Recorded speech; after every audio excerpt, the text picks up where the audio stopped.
Dobar dan, Hajdučki puče i svi ostali ljubitelji HNL-a. Kao što i naslov kaže ovoga, tema odlazak Rebića i stanje u Hajduku. Bar po meni. Evo. Dragi moji, dobrodošli na kanal. Danas ću pričati o temi, odlaska Ante Rebića i stanje u Hajduku. Tema je koja je uzdrmala svakog pravog Hajdukovca o odlasku Rebića i svemu što se događa u Hajduku ovih dana. Svi znamo da Rebić je bio, pa ja mislim i prošle godine, to je zadnje sezone 2025-2026, najbolji igrač Hajduka za mene. Odmah da kažem na početku ovu priču da je klub ponudio ugovor, a Rebić ga nije prihvatio, neka prodaju nekom drugom, ne meni. Ne navijačima koji godinama prate Hajduk i gledaju kako se iste stvari ponavljaju iz sezone u sezonu. Znači, da budemo čisto, a tokom videa ću objasniti neke stvari što, bar mene kao navijača smetaju, ali doćemo do toga. Znači, Rebić sigurno nije prolaznik u Hajduku, on je svojim izjavama dao do znanja da bi htio ostati u Hajduku i tako dalje i tako dalje. Znači, pričamo o Rebiću kao igraču koji je bio standardni prvotimac, 7 pogodaka, 5 asistencija, lider u slačionici, čovjek s karakterom i iskustvom, koje je malo tko u ovoj ligi ima, ali tako? I sad je jedanput rastanak, bez jasnog objašnjenja, bez iskrene komunikacije prema navijačima. To me smeta. Objašnjenje ovo koje su dali na stranici, to ne prihvaćam. To ima iza kulisanih igara. Iz nogometnih krugova izlazi informacije da mu nije odgovarao sustav igre pod Garcijom, da je bio nezadovoljan situacijom i ozračjem u klubu. I znate što? Mene to zvuči puno realne od službenog priopćenja u 2 rečenice. Znači, meni ovo zvuči realnije što sam rekao. Jer kad bi ozbiljan igrač s takvom karijerom iza sebe kao što ima Rebić, odluči otići nakon samo jedne sezone, onda problem nije samo u ugovoru. Problem je dublji, puno dublji. Znači, tu nema veze sa ugovorom, nema veze s puno dublji problem. Što se postavi sam se pitanje što se iza brda valja ili vama? To je pitanje koje danas postavlja pola Dalmacije, pola Hrvatske i šire. Što se događa u klubu? Kakva je atmosfera? Tko donosi odluke? I zašto stalno imamo osjećaj da navijači zadnji saznaju istinu? Mi kao navijači uvijek zadnji saznamo istinu. Mjesto da bude neke prestice, ali nebitno. Možda ćemo odgovore saznati u budućnosti, možda nikad nećemo, a jedino je sigurno. Previše je pitanja, a premalo odgovora. I zato ljudi više ne vjeruju olako priopćenjima. Normalno. Navijači nisu naivni, mi navijači nismo naivni. Predugo gledamo iste obrazce, velika obećanja, priče o projektu, stabilnost, transparentnost i tako dalje, a onda dođu problemi i muk tišina. I sad postavljam pitanje gdje su sad bili Čuprava udruge i tako dalje i tako dalje.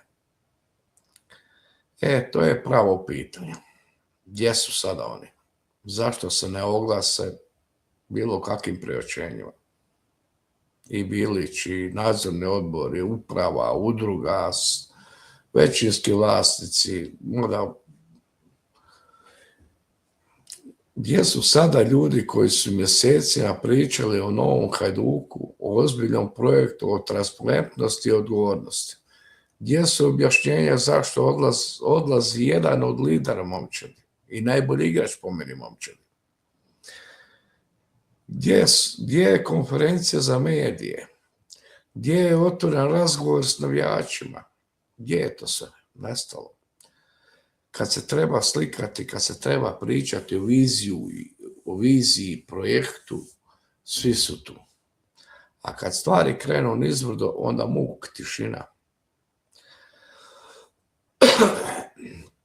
Navijači ostanu sami skupljati razočarenja i pokušavati sastaviti mozaik iz poluinformacija, glasina, portala, društvenih medija, kako bi to nazvao. Samo smo ostali na tome da informacije, poluinformacije saznajemo preko raznoraznih čudnija medija i portala i tako dalje, mjesto da se napravi klubu neka pres konferencija, da se objasni ljudima, da dođu novinari, pitaju i da ti točno odgovoriš na pitanje. Ali nema to. Radi se u tami, što bi ja rekao. Nekima je Hajduk igračka očito. I to moram posebno naglasiti. Hajduk nije igračka za eksperimentiranje, političke igre i osobne promocije. Hajduk je svjetinja milijunima ljudi. Klub koji se voli od rođenja do smrti, klub zbog kojeg ljudi putuju stotinama kilometara, troše zadnji euro da bi bili na Poljudu, da bi bili u Osijeku, da bi bili u Zagrebu, da bi bili bilo gdje. I ti ljudi prenose ljubav na svoju djecu, na svoje unuke i tako dalje. Njima bi trebalo makar neko objašnjenje dati. Šta se događa? Zato oni koji vole klub moraju shvatiti da nisu iznad navijača. Moraju polagati račune za svoje odluke. Moraju objasniti smjer u kojem klub ide. Jer ovako iz dana u dan raste nepovjerenje, a to je najgore što se jednom klubu može dogoditi. Nepovjerenje. I sad naš strah navijač, normalno da ima neki, ja kao prvi navijač, imam neki strah s obzirom da je Rebić i Livaja su bili nosioci Hajduka i tako dalje. Iskreno ne bi me čudilo da ode Livaja. Ne bi me čudilo, ne daj Bože, ali ne bi me čudilo poslije ovog svega. I znam da će neki reći da pretjerujem. Ali iskreno, ne bi me čudilo da se do kraja prelaznog roka pokuša riješiti i Marko Livaja. Zapamtite. Mada bi to znadu što bi to značilo. Ja mislim da su svjesni toga što bi to značilo. Ne kažem da će se to sigurno dogoditi, ali atmosfera u klubu ne uliva povjerenje. Kad ode Rebić, kad se stalno priča o nezadovoljstvu, kad nema jasne sportske strategije, onda navijači prirodno počnu strahovati za najveće igrače. To je normalna stvar. A svi znamo što Livaja znači Hajduku. On nije samo nogometaš, on je simbol ove generacije, lice kluba, čovjek koji je vratio emociju i vjeru na Poljud. Ako bi i on otišao, to bi bio potres kakav Hajduk dugo nije doživio. Vjerujte, dugo. Nikad možda. Dobro, sad ovoga neću možda generalizirati, nego emocijama pričat. Moram malo stati na loptu, što se kaže, ali sve me to previše brine. I u ovakvu sezonu, koliko se ja sjećam, nikad nisam sa takvom strepnjom, sa takvom neizvješćuću ušao kao navijač Hajduka nikada. 100% nikada. I sad imamo dalje. Što me još bode u oči. Još jedna stvar koja bode u oči, priča o ulasku svježeg kapitala kroz Ivicu Pirića i Whitebit. Znači da je to se dogodilo, onda se ovo što sam do sad pričao ne bi dogodilo. Mnogi navijači su to vidjeli kao priliku da Hajduk postane konkurentniji, da se napravi iskorak, da klub dobije financijsku snagu za ozbiljnu borbu, za naslov i europski iskorak. Ali tako. Ali opet se postavlja pitanje ko to koči? Ko koči da uđe Ivica Pirić i Whitebit? Kome nije u interesu da novac uđe u Hajduk? Zašto se svaka ozbiljna inicijativa oko ulaganja dočeka sa rezervom, birokracijom ili u ovom slučaju tišinom, mukom? Naravno da ne treba slijepo prihvaćati svaku ponudu i svaki kapital, ali navijači imaju pravo znati što se događa, zašto se neke stvari odbijaju i razvlače. Jer ovako ispada da klub tapka u mjestu dok konkurencija ide napred. I oni manji klubovi idu napred. Mi tapkamo na mjestu, mi idemo nazad. Kažem, to mi nije jasno zašto je sad muk oko Ivice Pirića, zašto je muk oko stadiona, zašto je muk oko puno stvari, ništa, samo tišina, tišina i tišina. I onda bum, juče Rebić odlazi. Ne znam kuda to vodi. Sad, što nas čeka ove sezone? Sa ovakvom stanjem i ko zna šta još može, kažem, biti do kraja, može i Livaja otići, ne daj Bože, ali ne vjerujem ovoj upravi, tako da svašta je moguće.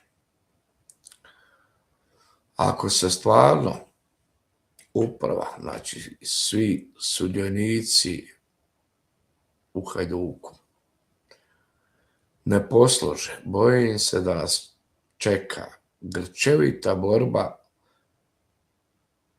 za 4. mjesto. Borit ćemo se sa Goricom, sa Slaven Belupom, Varaždinom za 4. mjesto. A to nije razina na kojoj Hajduk smije biti zadovoljan, naravno. Hajduk mora napadati naslov svake godine. Mora igrati Europu ozbiljno, mora imati jasnu sportsku politiku i stabilnost u slačionici. Ovo ne doprinosi tome. A trenutno više pričamo o odlascima, nezadovoljstvu i kaosu, nego o pojačanjima i ambicijama. I to ono što bi ja prvi rekao, to boli. Boli svako ko voli ovaj klub. Ko voli Hajduka, to boli. ko će gledati ovaj video, bude si malo razmislio i bolit će ga.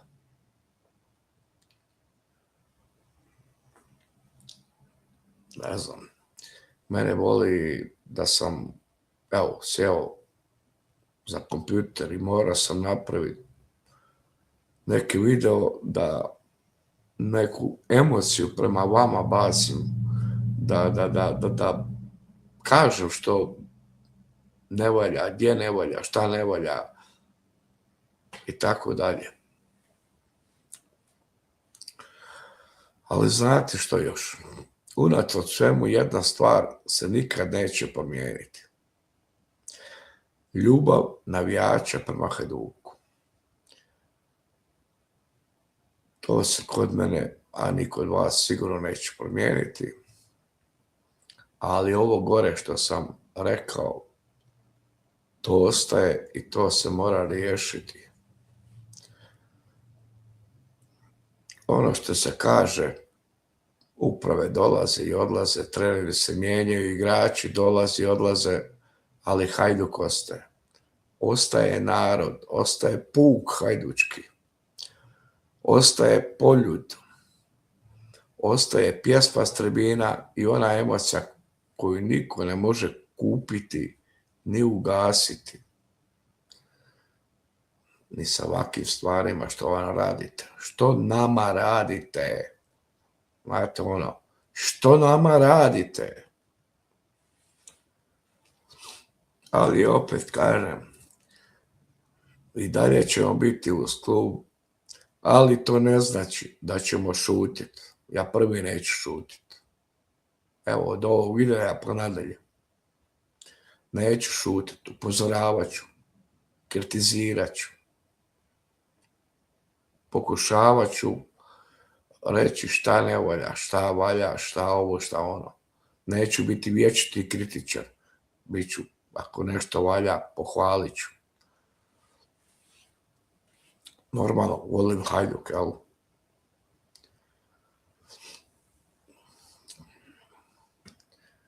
Kažem, emocija koju niko ne može kupiti i ugasiti.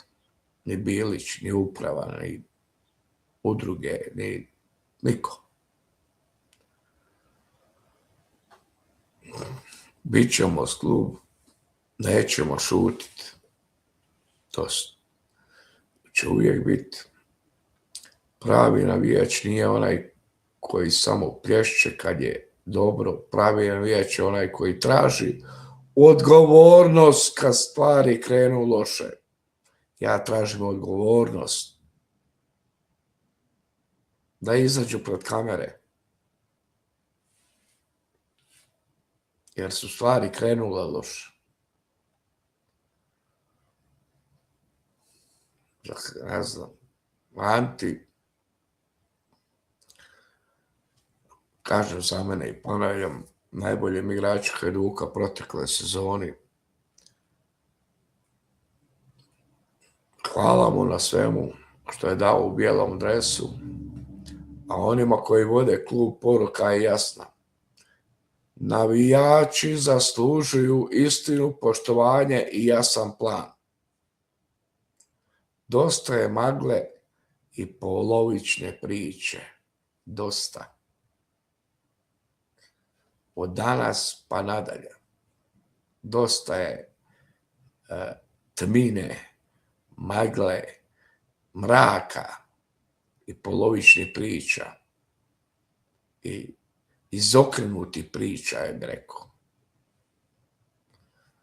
Hajduk mora biti iznad svih pojedinaca. I samo tako može postati ono što svi sanjamo. Pravi, snažan i pobjednički Hajduk. Hajduk je iznad svih. Iznad svih. Vi, gospodo, očito ne znate.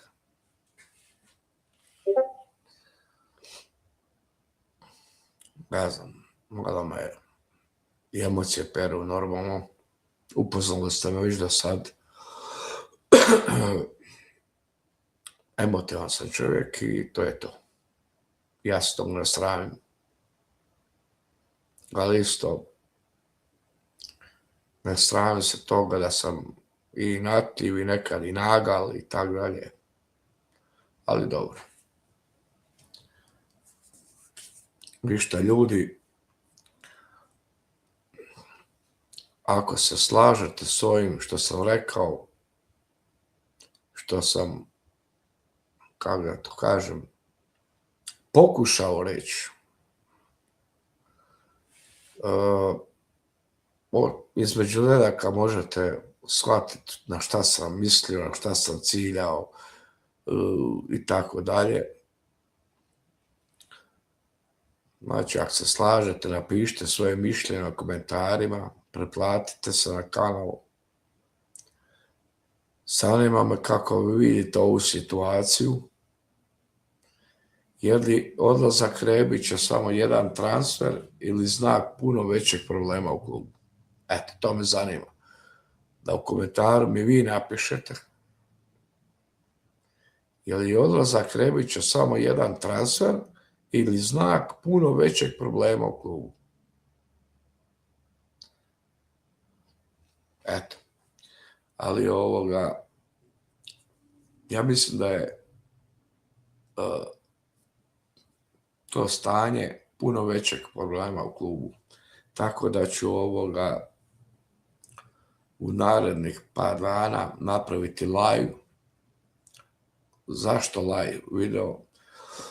Zato što u live videima se družim i družimo se zajedno navijači Hajduka i navijači Hajduka imaju svoje mišljenje. Ne moraju biti isti, normalno nisu svi isti ljudi, ali u live u komentarima se vidi bilo tog navijača, vidi se njegovo razmišljanje, mišljenje, što mene interesira. Ja do tih mišljenja i držim neke. Tako da ću morat napraviti live da vidimo što vi mislite o ovoj po meni teškoj situaciji za Hajduk. Nešto se kad teže.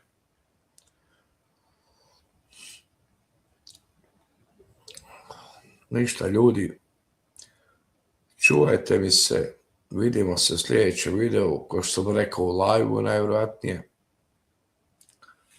I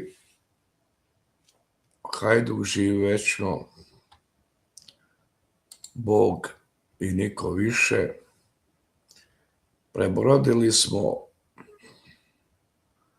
puno u 115 godina problema, država, nema čega ne.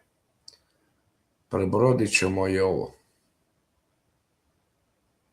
Pozdrav hajdučki puče i vidimo se u live-u i to je to. Pozdrav.